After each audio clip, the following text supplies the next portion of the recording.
A obra redentora de Jesus Cristo é o centro da fé cristã.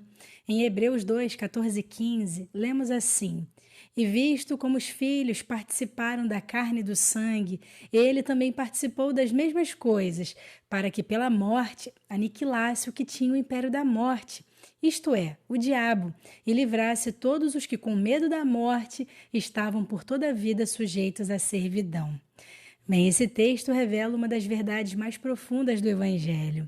Jesus veio ao mundo para destruir o poder da morte e libertar aqueles que estavam presos ao medo e à escravidão do pecado. O autor de Hebreus nos mostra que, para derrotar o inimigo da humanidade, Jesus Cristo precisou se fazer semelhante a nós. Ele substituiu carne e sangue, experimentando a vida humana em toda a sua plenitude, mas sem pecado. Essa identificação de Cristo com a humanidade era extremamente importante para sua missão de redentor. Diferente dos sacrifícios imperfeitos do Antigo Testamento, que precisaram ser repetidos constantemente, Jesus ofereceu um único sacrifício perfeito e definitivo.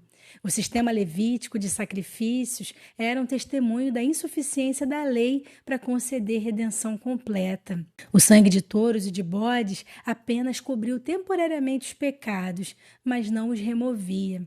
A lei apontava para a necessidade de um redentor, um sacrifício perfeito e eterno. A morte entrou no mundo pelo pecado de Adão, conforme está escrito em Romanos 5,12, e com ela veio o império da morte. Satanás, ao introduzir o pecado, distribuiu um reino de escravidão sobre a humanidade, pois a morte se tornou uma grande sentença contra os homens. O diabo usava o medo para manter as pessoas aprisionadas, impedindo-as de experimentar a verdadeira vida com Deus. No entanto, Jesus veio para desfazer as obras do diabo. Através da sua morte na cruz, ele destruiu o poder que Satanás exercia sobre a humanidade. A ressurreição de Cristo é a declaração final de sua vitória sobre a morte. Como o apóstolo Paulo disse, Tragada foi a morte na vitória. Onde está, ó morte, o teu aguilhão? Onde está, ó inferno, a tua vitória?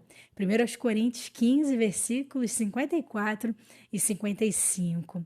A cruz foi o campo de batalha onde Cristo venceu o seu inimigo.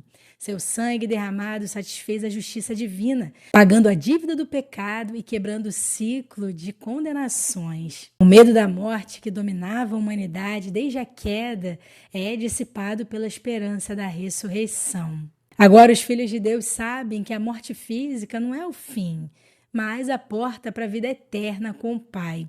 Jesus não apenas nos livrou da morte espiritual, mas nos deu a promessa de uma nova vida. Ele mesmo declarou: Eu sou a ressurreição e a vida. Aquele que crê em mim, ainda que esteja morto, viverá. João 11, 25. Nós, que um dia fomos escravos do pecado, agora somos filhos livres para viver uma vida abundante na presença de Deus. A obra de Cristo, então, está completa. Ele veio para resgatar os que estavam condenados, destruídos pelo império da morte, e concedeu vida eterna aos que nele creem.